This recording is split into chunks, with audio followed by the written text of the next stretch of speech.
Okay, this is a long overdue video dealing with the herbal medicines and the survival type situation. I'm going to outline a few of them, point them out to you right now. They're on the ground. Bear in mind, I am in a urban environment, so as you can tell right here, I'm kind of in a suburban urban environment. And as we start looking down here, I'm going to begin with, let me find it again, but yeah, here we go. This here is thistle.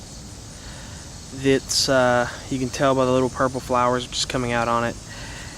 This here needs to be plucked before it turns brown in the fall. You can crush the these little bulbs, these flowers, and the roots and the leaves of these,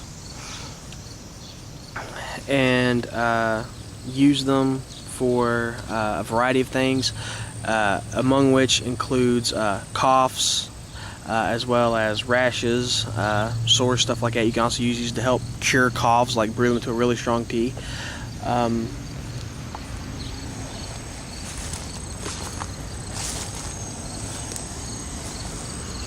Again, here's more thistle, which is aging and getting ready for fall and turning brown. You also have plankton. Now, here's one version of plankton, these here. There's another variety of it, which I'll show later, but as you can tell right here from the base of it, you can take these leaves, chew them up if you have to, or crush them into a poultice and use them to put over injuries to stop bleeding. Another version of plankton is these here, and the leaves are not skinny, but they're actually broad. This is what they call broadleaf plankton. This here, just like the other version of plankton I showed you, you can chew up the leaves, any of the green to it, including this part right here with all the seeds on it, and you can or work it into a poultice. Chew it up if you don't have access to water or the materials to work it into a poultice. Now, this is an oak tree. You can tell by the leaves that these are oak leaves. The bark of an oak tree, right here, as you can tell, the bark of an oak tree can be scratched off or scraped free of the trunk and brewed into a very strong tea. It can be used for cleansing rashes, cuts, scrapes, things like that. It can also be used as a external herb wash to wash your hands, for eating or for doing any type of medical work on another human being. And again, this is an oak tree, and this is what the leaves look like. Speaking of a variation of an oak, this is a, I forget the subspecies of oak, but it's an oak. The bark can still, again, be used as a herb wash, and as you can tell, and here, locusts have already started chewing on the plant a bit. That's what you're hearing in the background right now.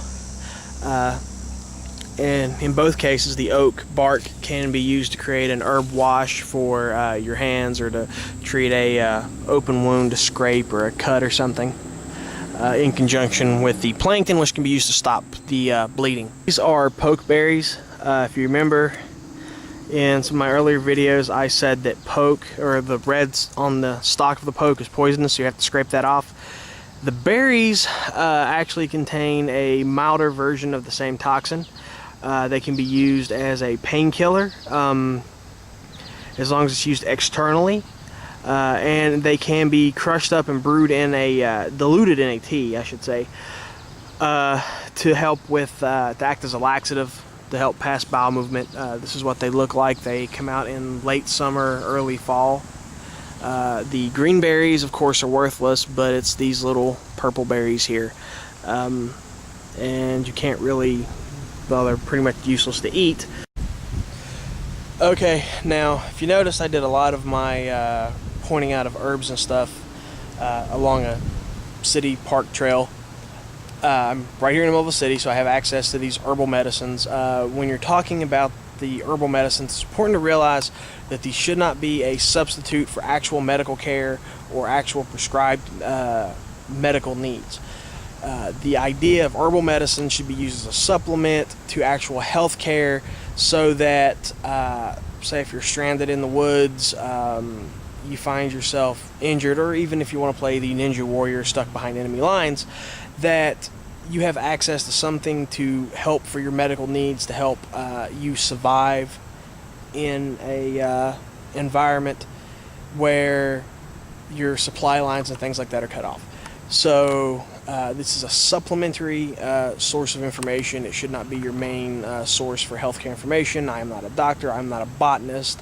I'm simply a person who has learned about medical herbs through a interest in my family, my understanding of my heritage from coming from the Roma, the Gypsy, and the Cherokee Indian in my family, and an interest from my mother in wanting to make sure that I understood those parts of my history, as well as my own personal training in Ninjitsu and my own interest in herbal medicines and survivalism. This should not be taken as actual medical advice or anything else, blah, blah, blah, disclaimer mentioned. But like I said, this is primarily put forth for academic reasons, and I thank you all for viewing.